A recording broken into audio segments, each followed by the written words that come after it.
चलिए आगे बढ़ते हैं लास्ट क्लास से। लास्ट क्लास के अंदर हमने पढ़ा था कि जीएसटी इंडिया के अंदर कैसे आया, किन किन प्रोसेस से होकर के वो गुजरा और फाइनली इंडिया के अंदर जीएसटी इंट्रोड्यूस हुआ। ईयर 2000 से जीएसटी को लाने की शुरुआत हुई और 2017 में जाकर के 17 ईयर्स के बाद में जीएसटी इंडिया के अंदर लाया गया। 2000 में अटल बिहारी वाजपेयी जी ने कोशिश करी और फाइनली जाकर के जो है 2017 से इम्प्लीमेंट हुआ। उसमें बीच बीच में काफ़ी सारे इवेंट्स हुए, ये अपन ने लास्ट क्लास में देखा था। अब अपन आगे बढ़ रहे हैं। अब अपन फाइनली बात कर रहे हैं कि जीएसटी के आने के बाद में कौन कौन से टैक्सेस खत्म हो गए। तो जीएसटी इंट्रोड्यूस होने के बाद में कौन से टैक्सेस खत्म हुए हम ये जानने जा रहे हैं। Taxes to be subsumed, already subsumed हो गए तो अब टू बी नहीं सब्स्यूम्ड बोल सकते हैं हम इसको, मिक्स हो गए जाकर के मर्ज हो गए। तो कुछ सेंट्रल लेवल के टैक्सेस थे और कुछ स्टेट लेवल के टैक्सेस थे जो कि जाकर के मर्ज हो गए जीएसटी के साथ में। कौन कौन से, देखो सेंट्रल एक्साइज ड्यूटी जो लगा करती थी, सेल्स टैक्स सीएसटी जिसको हम बोलते हैं, एक स्टेट से दूसरे स्टेट की सेल पर जो लगा करता था। इसके अलावा एडिशनल ड्यूटीज ऑफ एक्साइज, इसमें एक्साइज ड्यूटी टेक्सटाइल प्रोडक्ट पे कुछ रेट्स अलग अलग थी कुछ प्रोडक्ट्स के लिए, वो भी। मेडिकल एंड टॉयलेट प्रिपरेशन ये एक्साइज ड्यूटी लगा करती थी, ये भी मिक्स हो गई। काउंटर वैलिंग ड्यूटी कस्टम्स के अंदर लगा करती थी। Special additional duty, service tax एक मेजर चीज है। एक्साइज ड्यूटी और सर्विस टैक्स, यहाँ पर एक्साइज ड्यूटी के डिफरेंट डिफरेंट टाइप है मेजरली। स्टेट लेवल में वैट एक बड़ा टैक्स है। Excise, CST, service tax, VAT ये बड़े टैक्सेस हुआ करते थे पहले, जो अब जाकर के खत्म हो गए। सीएसटी ये इधर भी है इधर भी है, सेम ही बात है। ऑक्ट्रॉय क्या होता था, जब कोई एंट्री लेते थे किसी जगह पर तो एंट्री टैक्स लिया जाता था, वो खत्म हो गए एक तरीके से। लॉटरी बैटिंग गैम्बलिंग पर स्टेट गवर्नमेंट, राज्य सरकारें टैक्स लगाती थी, उसको हटा करके अब कौन लगाता है, सेंट्रल गवर्नमेंट टैक्स लगाती है। वो हम देखेंगे। जीएसटी लगता है, मतलब कैसे लगता है वो यहां पर देखना है। कुछ महंगी चीजों पर परचेज टैक्स या लग्जरी टैक्स भी लगाया जाता था, तो उसका यहां पर हम देखेंगे कि भाई लग्जरी टैक्स तो क्या होता था, महंगी चीजों पर लगता था, अब खत्म हो गया, सबकी जगह जीएसटी आ गया। एडवर्टीजमेंट पर अलग से टैक्स लगाया जाता था, वो भी खत्म हो गया। एंटरटेनमेंट टैक्स, मूवी टिकट जो होते थे उनके ऊपर एंटरटेनमेंट नाम से अलग से टैक्स लगाते थे। अब लेकिन मूवी टिकट पे आपको क्या मिलेगा, जीएसटी लगा हुआ मिलेगा भाई। इसके अलावा सेंट्रल सरचार्ज वगैरह ये सारे टैक्सेस मतलब सिंपली खत्म हो चुके हैं। तो इस पे ज़्यादा याद रखने वाली बात नहीं है, बस एक देखने के पॉइंट ऑफ व्यू से कि हाँ ये टैक्स पहले लगा करते थे, खत्म हो गए। मेजर टैक्सेस अगर मैं बताऊं तो एक्साइज ड्यूटी खत्म हो गया जो पहले था। इसके अलावा सीएसटी सेंट्रल सेल्स टैक्स खत्म हो गया, सर्विस टैक्स खत्म हो गया जीएसटी के आने के बाद में, वैट खत्म हो गया, एंट्री टैक्सेस खत्म हो गए, लग्जरी टैक्स और एडवर्टीजमेंट पर लगने वाले टैक्स सारे खत्म हो गए।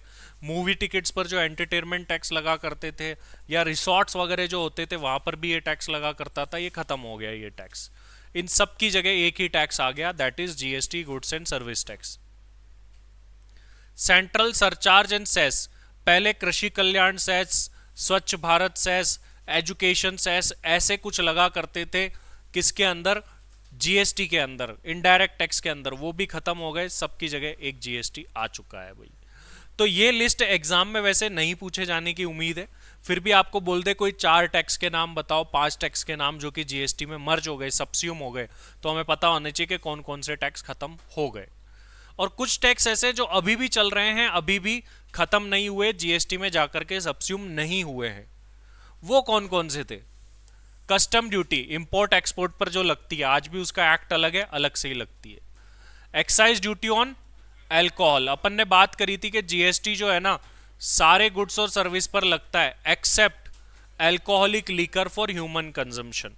लीकर के ऊपर, दारू के ऊपर नहीं लगता है, उसके अलावा सब पर लगता है, क्योंकि उस पर अभी भी क्या लग रही है, एक्साइज ड्यूटी लग रही है। क्यों लगता है, क्योंकि पहले सरकारें तैयार नहीं होती थी, रेडी नहीं होती। क्यों नहीं हुई रेडी, क्योंकि इस पर मेन टैक्स आता था राज्य सरकारों का, तो राज्य सरकार ने बोला नहीं नहीं भाई हम जीएसटी में अल्कोहल को नहीं लाएंगे।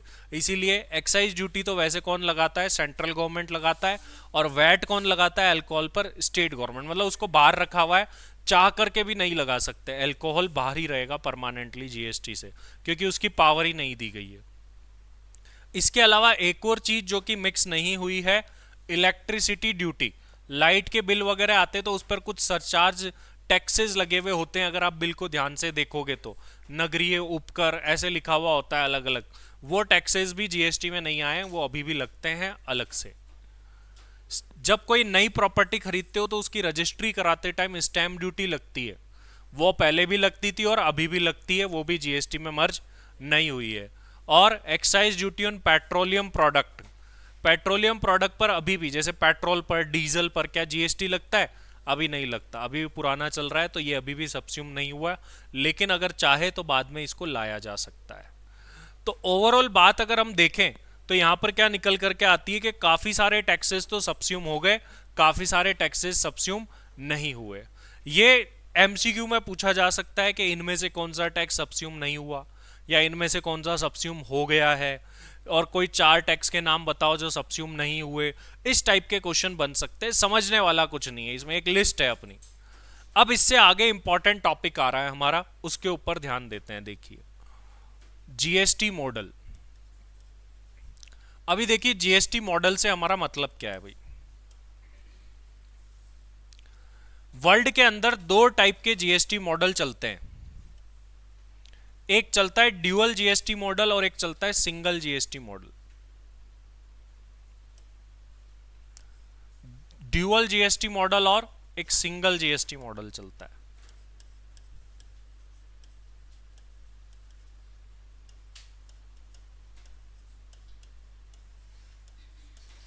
ड्यूअल जीएसटी मॉडल में क्या होता है, सेंट्रल प्लस स्टेट मिलके टैक्स लगाते हैं, तो जीएसटी भी सेंट्रल लेवल जीएसटी और स्टेट लेवल जीएसटी लगता है। सिंगल जीएसटी मॉडल जो होता है ना, उसमें सेंट्रल गवर्नमेंट ही लगाती है।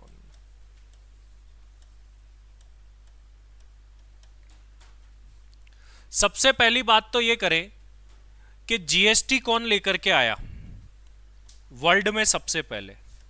तो फ्रांस वो कंट्री है जो सबसे पहले जीएसटी लेकर के आई 54 में। तो जब हमारा संविधान बना तब तक जीएसटी का कुछ नामो निशान था ही नहीं, इसलिए मैंने आपको कहानी भी बताई थी कि भाई जीएसटी का नामो निशान ही नहीं था, इसलिए संविधान में उसका कुछ नाम भी नहीं था। इसलिए सरकार को जीएसटी लाने के लिए संविधान में चेंजेस करने पड़े और बाद में जाकर के जीएसटी आया। क्योंकि पहला जो जीएसटी आ रहा है वही कब आ रहा है, 1954 में जाकर के। अब ये तो जीएसटी जो फ्रांस लाया ना, ये सिंगल मॉडल का लाया। ये पहली बार ड्यूअल मॉडल जीएसटी लाया था कनाडा। तो ये भी एक एमसीक्यू में बन सकता है कि भाई जीएसटी सबसे पहले कौन लाया, ड्यूअल मॉडल कौन लाया। तो France was the first country to introduce GST. ये कंसेप्ट ऑफ जीएसटी इंट्रोड्यूस किया गया सबसे पहले फ्रांस में 1954 के अंदर। और इंडिया ने भी, इंडिया तो छोड़ो, पहले ड्यूअल मॉडल किसने अडॉप्ट करा, कनाडा ने करा। इंडिया कौन सा फॉलो करता है, ड्यूअल मॉडल। इंडिया के अंदर आप देखोगे तो जीएसटी, आप कोई भी बिल देखोगे तो सीजीएसटी और एसजीएसटी मिलता है, सेंट्रल और स्टेट लेवल का। तो इंडिया कौन सा फॉलो करता है, ये वाला फॉलो करता है भाई। बट इंडिया जो फॉलो करता है, क्या इंडिया ने खुद बनाया, नहीं, वो कनाडा से कॉपी करा। ये सबसे पहले कनाडा लेकर के आ चुका था। तो जो ड्यूअल जीएसटी मॉडल आज के टाइम पर हम देखते हैं इंडिया के अंदर, वो लाया हुआ किसका है वर्ल्ड में सबसे पहले, तो ये कंट्री लेकर के आई। उसके बाद में जाकर के इंडिया ने इसको ऑप्ट किया और काफी सारे देशों ने ऑलरेडी ऑप्ट करा। तो हर देश अपनी जरूरत के हिसाब से बना, कुछ सिंगल जीएसटी मॉडल लगा देते हैं, कुछ ड्यूअल जीएसटी मॉडल लगा देते हैं। हर देश अपनी जरूरत के हिसाब से मॉडल को लगा देता है। हमारा एमसीक्यू यहां से बन सकता है फ्रांस और कनाडा से रिलेटेड, और इंडिया कौन सा जीएसटी मॉडल फॉलो करता है, इस पर भी एमसीक्यू बनाए जा सकते हैं। तो ये एमसीक्यू पॉइंट ऑफ व्यू से इंपॉर्टेंट है, इसका ध्यान रखिएगा। अब बात आती है, देखिए ये भी हमने जान लिया कि जीएसटी सबसे पहले फ्रांस लेके आया, ड्यूअल जीएसटी मॉडल कनाडा लेकर के आया। अब इंडिया ने कौन सा फॉलो करा भाई, ड्यूअल जीएसटी मॉडल फॉलो करा, जिसके अंदर सेंट्रल और स्टेट मिलके टैक्स लगाते हैं। अब ड्यूअल जीएसटी मॉडल के बारे में बताया गया है कि ड्यूअल जीएसटी मॉडल है क्या। ड्यूअल जीएसटी मॉडल में क्या होता है भाई, देखिए ड्यूअल जीएसटी मॉडल में कुछ टैक्सेस लगाए जाते हैं। किस तरीके से और कैसे लगाए जाते हैं, देखिए ये बात मैंने आपको पहले भी बताई, अभी फिर से बताते क्योंकि आगे ये और आने वाली डिटेल में। सबसे पहले तो कौन सा जीएसटी लगेगा ये डिपेंड करता है कि आपकी जो सेल हो रही है, सप्लाई हो रही है, वो कौन सी है। एक होती है intra state supply, with in state अगर आप कोई सेल या सप्लाई कर रहे हो तो उसके ऊपर डिपेंड करता है कौन सा जीएसटी लगेगा। और एक होती है इंटर स्टेट सप्लाई,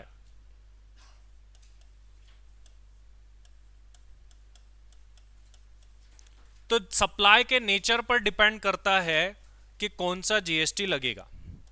अगर हम बात करें कि इंट्रा स्टेट सप्लाई है तो उसके ऊपर लगता है एक तो सीजीएसटी और एक SGST, central goods and service tax, state goods and service tax. और जो इंटर स्टेट नेचर की सप्लाई होती है उस पर लगता है आईजीएसटी। ये आईजीएसटी कौन लगाता है? ये सेंट्रल गवर्नमेंट। यहां पर ये दोनों मिलके लगाते हैं, तो इसका पैसा तो किसके पास जाता है? सेंट्रल के पास। और इस वाले एसजीएसटी का पैसा किसके पास जाता है? स्टेट के पास में जाता है। जब भी आप कोई विद इन स्टेट पर बाय करोगे तो उस पर सीजीएसटी एसजीएसटी दो टैक्स होंगे, दोनों आधे आधे होते हैं। 12% का जीएसटी है तो 6% हो जाएगा, 18% का है तो 9% का हो जाएगा, तो आधा हो जाता है जो भी जीएसटी होता है उसका। तो ये जो ड्यूअल जीएसटी मॉडल है, फटाफट से इसको एक बार रीड करो देख के।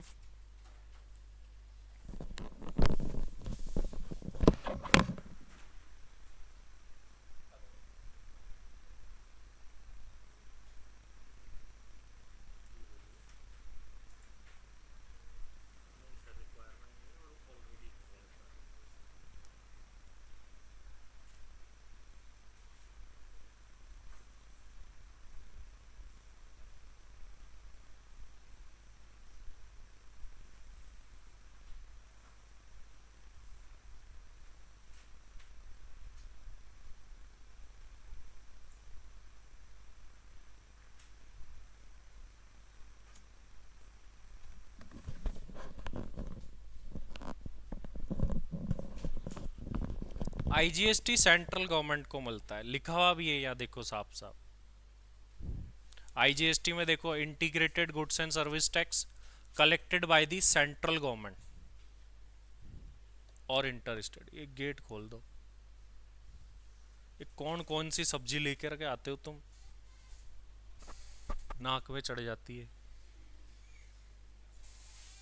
है ये कौन लेके आया था ऐसी सब्जी? इतनी मिक्स्ड है, अलग अलग टाइप की है।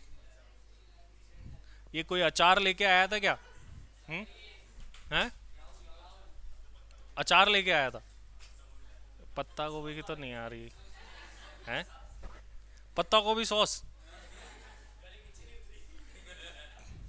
सैंडविच बनाना था क्या? चलिए, तो ये पढ़ लिया सभी ने। किस पे? यूटी जीएसटी वो आधा आधा हो जाता है।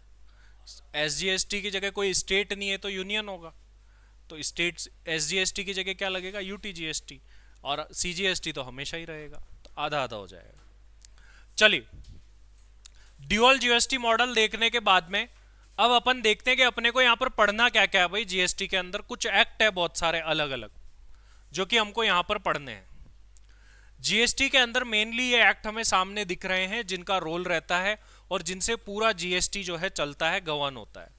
अगर इनके अंदर आप देखें तो पहला और सबसे इंपॉर्टेंट एक्ट दिखता है हमको central goods and service tax. Central level का टैक्स है ये।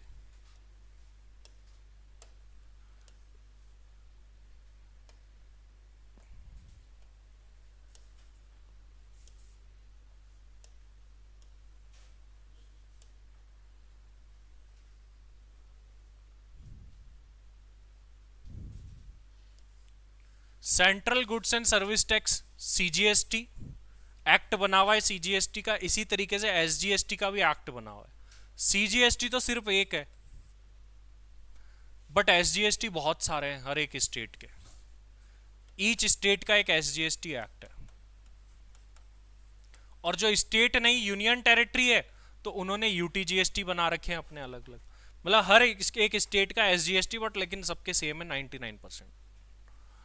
एक आईजीएसटी एक्ट है, IGST act again central government के पास में, और ये एक्ट बड़ा ही स्पेशल और अलग है। देखो ये तो जितने जीएसटी के टाइप उतने एक्ट बन गए इनके। ये क्या है फिर, GST compensation to state act 2017।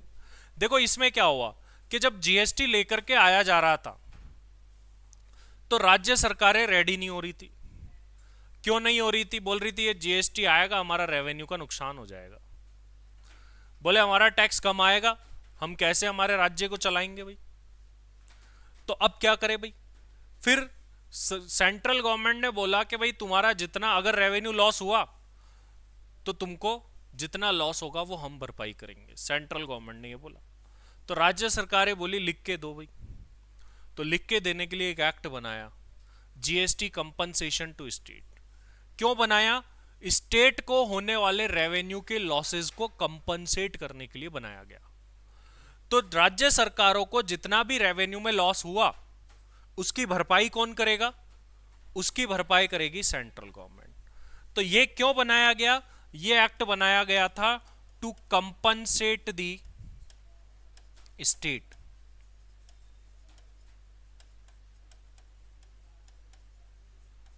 Against revenue loss.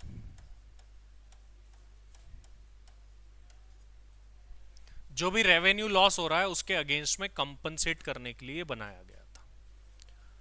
बाकी तो अपने आप में ही पता है कि भाई किस पर्पस के लिए बने हैं। अब बुक कहाँ है तुम्हारी?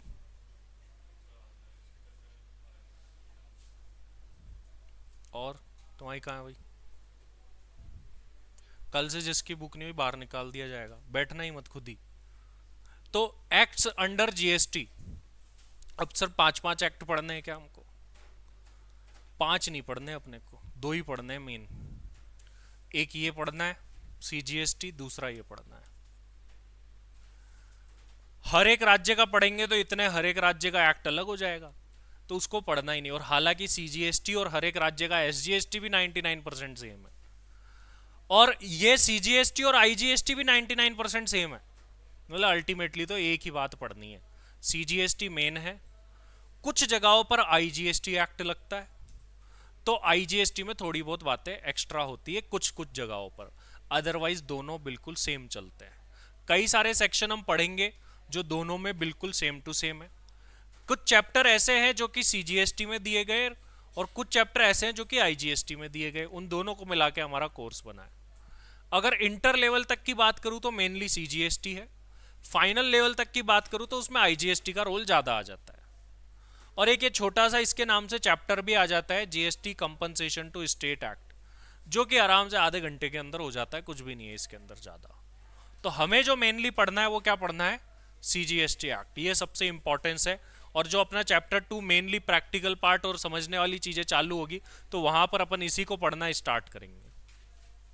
अगली चीज जिसमें ज्यादा समझने का कुछ नहीं है कि भाई जीएसटी की रेट क्या क्या है, तो जीएसटी की अलग अलग रेट्स है। 0% भी रेट है जिसको नील रेट बोलते हैं, वही 0% रेट लगती है। जो नेसेसिटी की चीजें होती है सरकार को लगती है उन पे 0% रखती है। फिर 5% रेस्टोरेंट वगैरह में जाओगे तो देखोगे 5% लगाते हैं। फिर काफी सारी चीजों पे 12 भी है, 18 भी है, 28% भी है। तो ये अलग अलग जीएसटी की रेट्स है भाई। अब आप मेजरली देखोगे तो यही रेट्स आपको देखने को मिलेगी। अब तो 40% तक भी है होने को, तो ठीक है 40% तक की भी जीएसटी की रेट है। वो लग्जरी गुड्स पे लगती है या डीमेरिट गुड्स पे लगती है। सिगरेट हो गए इनके ऊपर लगती है, गुटके हो गए उनके ऊपर लगाई जाती है, और उस पर कोई कुछ बोलता भी नहीं है कि भाई बढ़ा दो कोई बात नहीं, फिर भी अगला लेगा ही लेगा, कोई दिक्कत है नहीं। और ना कोई प्रदर्शन होना, तो कोई दिक्कत भी नहीं है, सरकार आराम से बढ़ा सकती है उनके ऊपर। तो इसलिए जीएसटी उनके ऊपर ज़्यादा लगाया जाता है कंपेरेटिवली। तो ये हायर रेट जो आपको दिख रही है ना, या तो लग्जरी चीज़ों पर दिखेगी कि भाई जो लग्जरी लोग ही लेते हैं, या फिर आपको क्या, जब भी तुमको कभी 28% जीएसटी दिख जाए किसी पे तो मान लेना तुम लग्जरी हो गए हो, कि भाई 28% जीएसटी किस पर लगता है, लग्जरी चीजों पर ही लगता है। मतलब तुम ऐसी चीज ले रहे हो जो इतनी नेसेसरी नहीं है, और जिस पर कम जीएसटी दिख रहा है तो वो आप ये दिखना कि वो जरूरी चीज होगी। 0 और 5 की तो ज्यादा जरूरी चीज है, 12 मॉडरेट हो गया कि जरूरी है भी किसी के लिए, किसी के लिए नहीं है। जनरली सर्विसेज जो होती है ना उस पर 18 लगाया जाता है। सर्विसेज के ऊपर जीएसटी की रेट जो है ना आपको सर्विस सेक्टर पर मेनली सब पे क्या मिलेगी, 18। पहले सर्विस टैक्स हुआ करता था वो भी 18 ही था, क्योंकि तो उसको लगभग बराबर सा रखा गया है। तो सर्विस सेक्टर की जितनी भी चीजें होती है ना उन पर मेनली आपको 18% मिलता है। बहुत सारे केसेस के अंदर लगती सारी रेट से कोई भी रेट लग सकती है। अब किसी पे 12% का जीएसटी लगा तो 6% का सीजीएसटी और 6% का एसजीएसटी है। इस तरीके से होता है। लगता है ना। तो चलिए अब अपन बात करते हैं और आगे बढ़ते हैं। अपन ने एक संस्था के बारे में पढ़ा था, GSTN, goods and service tax network. क्यों बनाई गई, क्या करती है? देखो, जीएसटीएन एक ऐसी संस्था है जो कि जीएसटी के लिए पूरा प्रॉपर इंफ्रास्ट्रक्चर प्रोवाइड कराती है, और पूरा का पूरा आईटी से रिलेटेड काम कौन संभालती है? जीएसटीएन संभालती है।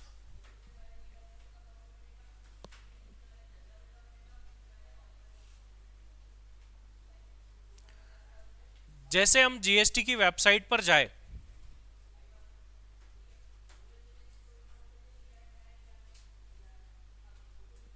ये जैसे जीएसटी की वेबसाइट है हमारे सामने।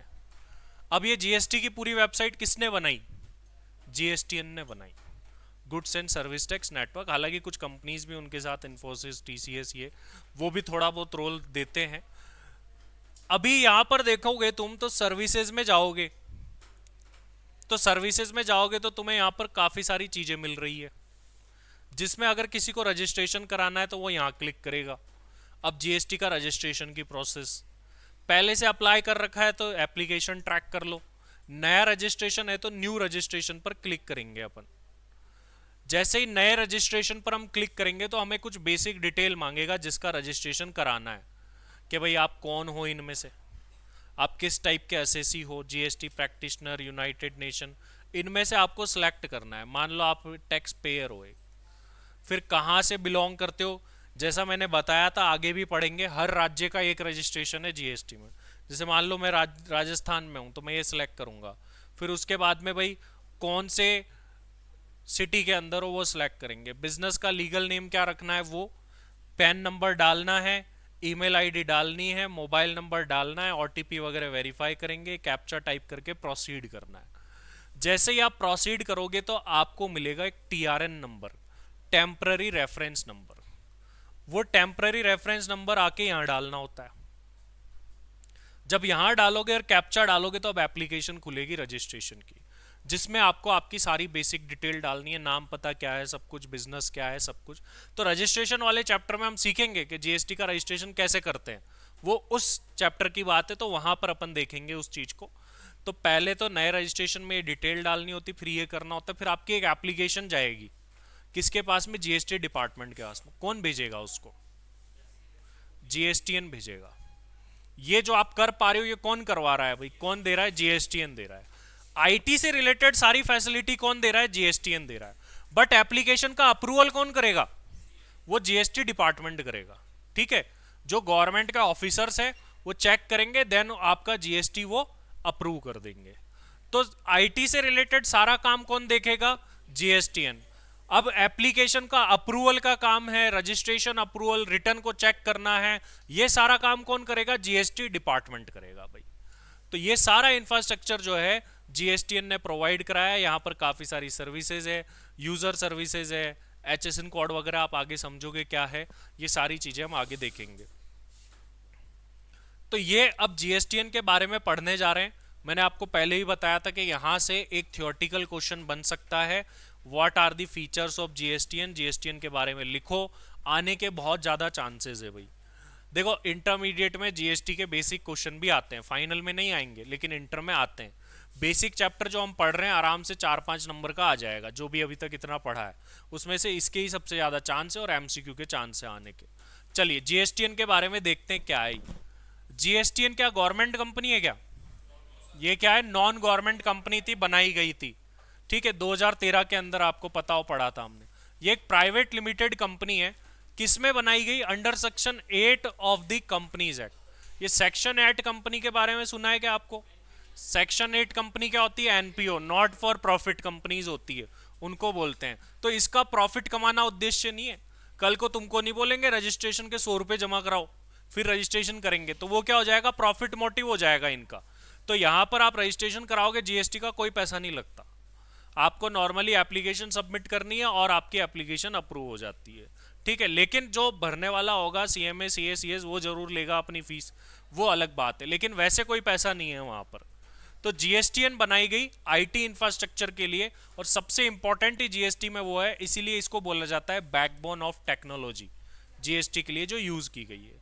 फंक्शंस क्या है भाई, क्या क्या काम जीएसटीएन करता है? पढ़ो इसको एक बार, क्या क्या काम करता है। एक बार पढ़ के वैसे ही समझ में आ जाएगा, नॉर्मल सा है, कोई कॉम्प्लिकेटेड प्रोविजन नहीं है यहाँ पे जो अपन खुद एक बार देख के नहीं समझ सके।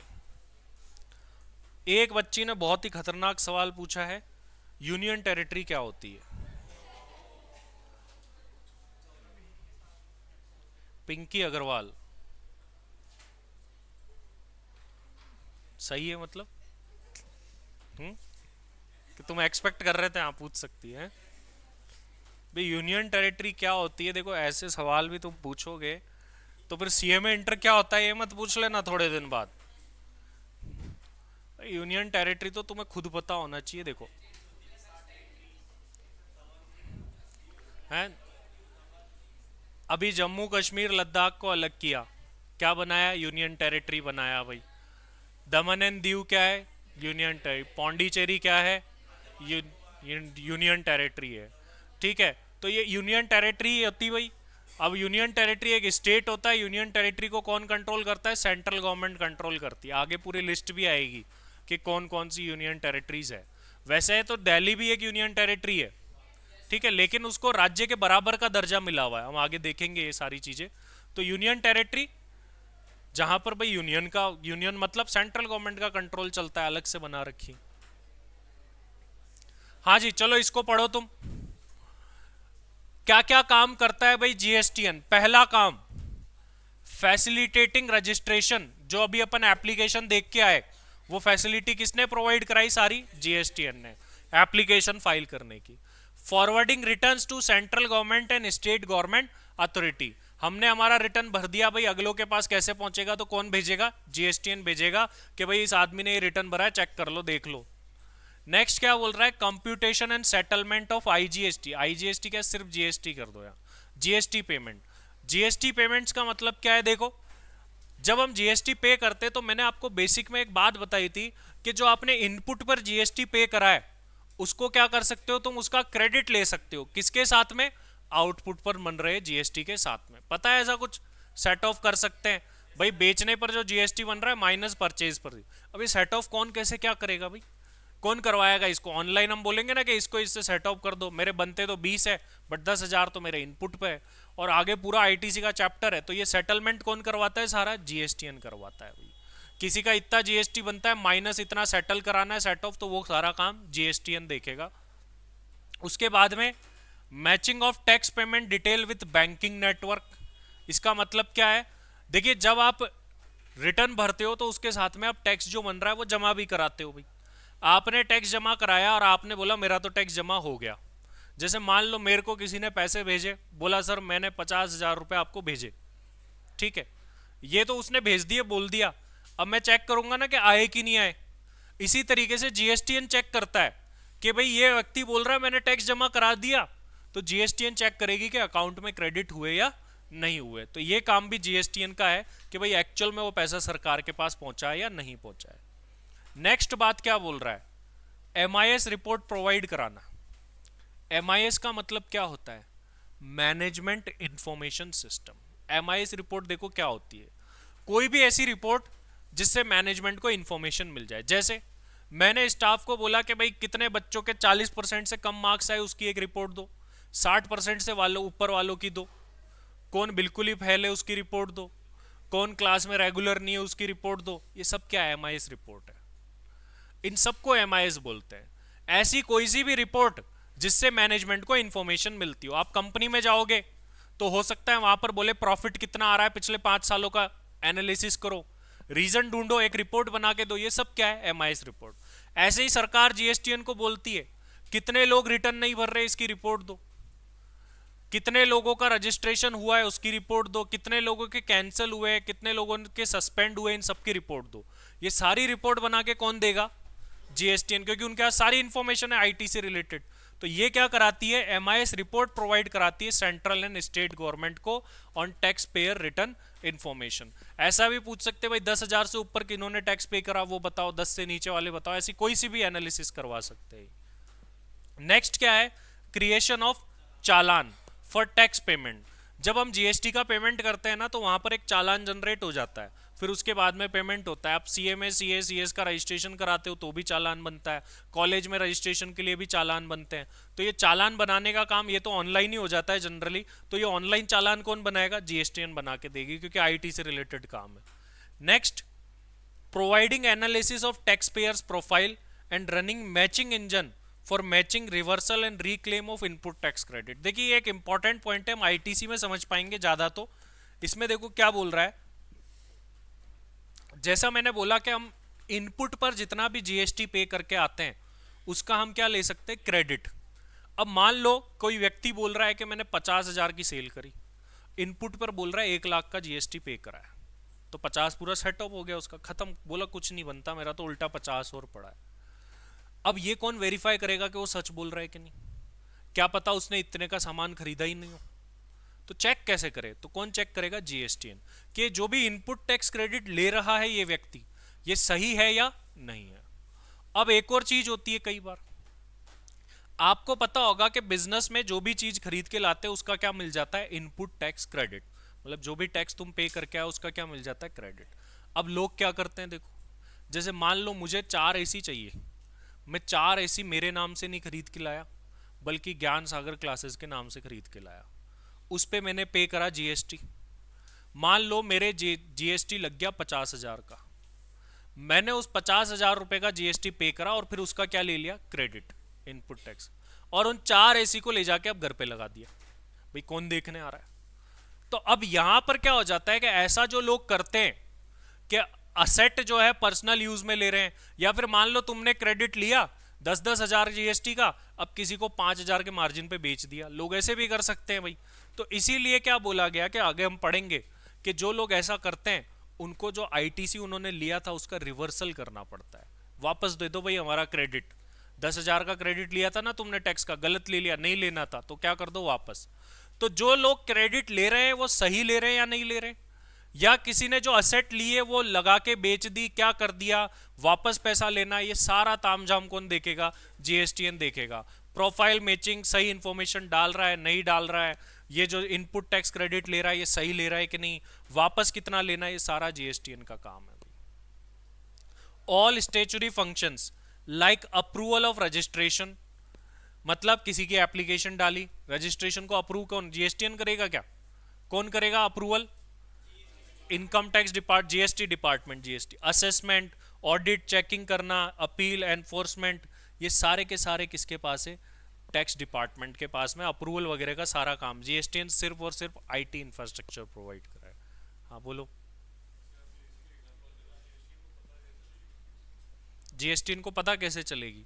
ये तो एसएससी खुद बताएगा भाई मैंने ये एसेट बेच दी, इतना क्लेम है, या ऑडिट हुई तब पता चली उसके वहां पर, वरना पता नहीं तो नहीं पता। तो लोग तभी तो कर पाते हैं। तो अब इतने करोड़ों लोगों के घर पे थोड़ी जाएंगे जीएसटी वाले, तो वो सेल्फ असेसमेंट होता है, ईमानदारी से खुद बताते हैं लोग। हम ये मान रहे हैं कि भाई ईमानदारी से खुद बता रहा है, या कोई भी व्यक्ति सीएमए सीएस के पास तो आएगा, तो उनकी जिम्मेदारी है कि वो सही चीज डिक्लेयर करे, सही चीज बताए, तो अपने आप ही सारा काम क्या हो जाएगा? सही हो जाएगा। चलिए अब लास्ट देखिए टॉपिक इसका, जीएसटी काउंसिल। आपने कभी न्यूज में पढ़ा जीएसटी काउंसिल की मीटिंग हुई? बहुत बार न्यूज के अंदर आता ही रहता है, जीएसटी काउंसिल की मीटिंग हुई, उसमें ये निर्णय लिया गया, डिसीजन लिया गया, ये चीज है। जीएसटी से रिलेटेड सारे रूल्स रेगुलेशंस, कुछ चेंज लाना हो, कुछ ऐड करना हो, ये सब कौन करता है? GST council. जीएसटी काउंसिल ही उसमें अमेंडमेंट करती है, टैक्स की रेट किसी पे घटानी है बढ़ानी है, कौन करेगा? GST council. इसमें कौन लोग होते हैं? इसमें सारे एक्सपर्ट लोग बैठे हैं, फाइनेंस मिनिस्टर बैठे हैं, हर राज्य का एक रिप्रेजेंटेटिव बैठा है, ये सब लोग मिलके एक जीएसटी काउंसिल बनती है, फिर ये मीटिंग होते हैं। जीएसटी में कोई भी चेंज करना हो, कुछ भी करना हो, ये सारे डिसीजन कौन लेती है? GST council. इस पे भी शॉर्ट नोट आ सकता है 4 नंबर का। भाई देखिए क्या बोला गया है इसके बारे में। As per Article 279A of the Constitution of India, the President is empowered to constitute Goods and Service Tax Council, GST Council। तो यहां से अगेन एमसीक्यू बन गया कि कौन सा आर्टिकल प्रेसिडेंट को पावर देता है जीएसटी काउंसिल बनाने की? 279A। इसी का यूज करते हुए बनाई भी गई है। प्रेसिडेंट ऑफ इंडिया ने कॉन्स्टिट्यूट करी जीएसटी काउंसिल, अगेन एमसीक्यू 15 सितंबर 2016 को। यह भी एमसीक्यू पॉइंट ऑफ व्यू से है। 279A में प्रेसिडेंट बना सकते हैं और बना भी दी 15 सितंबर 2016 को। भाई जीएसटी काउंसिल में होगा कौन कौन? Union finance minister as chairperson. Finance minister मतलब निर्मला सीतारमन। तो जो फाइनेंस मिनिस्टर होता है वो तो क्या होता है? चेयरपर्सन होता है। और कौन होगा इसमें? Union minister of state in charge of finance as a member. हर एक राज्य का फाइनेंस मिनिस्टर, राजस्थान का फाइनेंस मिनिस्टर, गुजरात का होगा, महाराष्ट्र का फाइनेंस मिनिस्टर, वो सब भी क्या होते हैं? मेंबर होते हैं इसके। द स्टेट फाइनेंस मिनिस्टर और स्टेट रेवेन्यू मिनिस्टर। एक रेवेन्यू मिनिस्टर अलग होता है, फाइनेंस मिनिस्टर और रेवेन्यू मिनिस्टर काम इनके लगभग सेम ही होते हैं, एक साथ मिलकर ही काम करते हैं। रेवेन्यू कलेक्शन का, सरकार की कमाई कराने का, और उस पैसे को कैसे यूटिलाइज किया जाए स्टेट के अंदर, वो काम होते हैं। तो फाइनेंस मिनिस्टर होगा या फिर क्या होगा? रेवेन्यू मिनिस्टर होगा। और any other minister nominated by each state as a member of the council. किसी राज्य ने बोला कि भाई ये आदमी बनेगा हमारे, तो जो स्टेट ने नॉमिनेट करा है वो भी क्या बन जाता है? उसका मेंबर बन जाता है। ये सब उसमें होंगे। द जीएसटी काउंसिल फिर मिलके बाकी लोग सेलेक्ट करेंगे इसमें से वाइस चेयरपर्सन कौन बनना है। चेयरपर्सन तो फिक्स है, कौन बनेगा? Finance minister. बाकी और कौन कौन लोग होंगे इसमें? इंचार्ज ऑफ फाइनेंस, भाई किसी राज्य ने फाइनेंस इंचार्ज बना रखा है, या स्टेट फाइनेंस मिनिस्टर और स्टेट रेवेन्यू मिनिस्टर, ये सब बाकी मेंबर होंगे, हर एक राज्य से आएंगे। मान लो 50 लोग हो गए इसमें, तो एक चेयरपर्सन तो फिक्स है, बाकी लोग मिलकर ये फिक्स करेंगे कि इसमें से वाइस चेयरपर्सन कौन बनेगा। भाई ये लोग फिक्स कर लेंगे। आखिर ये करती क्या है? यही यहां से 2-3 नंबर का क्वेश्चन बन सकता है कि फंक्शंस क्या है जीएसटी काउंसिल के, क्या क्या काम करती है। टैक्स की रेट ये डिसाइड करती है, अभी मैंने बताया भी था आपको। किसी चीज पे एग्जम्पशन देनी, बोला इसको जीएसटी से हटाओ, नहीं लगेगा इस पे जीएसटी, किसके हाथ में है? जीएसटी का। क्या जीएसटीएन कर सकती है ऐसा? वो तो ओनली आईटी इंफ्रास्ट्रक्चर का काम। थ्रेशोल्ड लिमिट, थ्रेशोल्ड लिमिट मतलब क्या होता है? रजिस्ट्रेशन की लिमिट क्या होगी? ये क्या होगी? एक थ्रेशोल्ड लिमिट कि भाई इतने लाख से ऊपर ही जीएसटी में रजिस्ट्रेशन कराना है, वरना नहीं कराना। 20 लाख पे कराना है, 40 लाख पे कराना है, तो ये लिमिट्स कौन डिसाइड करेगा? GST council. डिस्प्यूट रिजोल्यूशन, भाई लड़ाई झगड़े, इश्यू हो गया कोई, जीएसटी में केस हो गया कोई, सारा का सारा जीएसटी काउंसिल देखेगा। लास्ट बोल रहा है GST legislation including rules and notification, मतलब कोई नई चीज ऐड करनी है, कोई डिलीट करनी है, किसी को जीएसटी में लाना है, किसी को हटाना है, सारा काम कौन देखेगा? जीएसटी काउंसिल देखेगी। ये सारा का सारा काम जीएसटी काउंसिल का है। इसके अंदर मेंबर कौन कौन होंगे? भाई पहली बात तो बनाएगा कौन इसको? प्रेसिडेंट। कौन से आर्टिकल से पावर मिली? 279A। कब बनाई गई? 15 सितंबर 2016 को बनाई गई। कौन कौन होगा इसमें? एक तो फाइनेंस मिनिस्टर, एक फाइनेंस इंचार्ज, और फाइनेंस मिनिस्टर या रेवेन्यू मिनिस्टर स्टेट का। इसमें चेयरपर्सन तो फिक्स है, फाइनेंस मिनिस्टर। वाइस चेयरपर्सन कौन होगा? वो डिसाइड करेंगे आपस में मिलके। काम क्या क्या होते हैं इनके, वो ये रहे: टैक्स रेट डिसाइड करना, एग्जम्पशन, थ्रेशोल्ड लिमिट, डिस्प्यूट्स का निपटारा करना, नोटिफिकेशन और रूल्स बनाना, ये सारे काम इनके होते हैं। क्लियर है ये बात सभी को? तो यहां पर अपना ये बेसिक पार्ट पूरा हो गया है। अब इसके बाद से जो चैप्टर चालू होगा वो प्रोविजनल पार्ट होगा। यहां से आगे जो है ये प्रोविजनल पार्ट, और जीएसटी में बड़े चैप्टर्स के अंदर है levy and collection of GST, इसको सप्लाई भी बोल सकते हैं चैप्टर को। इसको हमको पढ़ना है नेक्स्ट क्लास से, भाई ये इंपॉर्टेंट चैप्टर है। सर अभी थ्रेशोल्ड लिमिट्स कितनी? अरे सब आ जाएगा पिंकी जी, शांति रखिए। अभी 20 लाख 40 लाख है फिलहाल के लिए, बट और भी बहुत सारी चीजें हैं लिमिट्स में। एक ही चीज की लिमिट नहीं होती।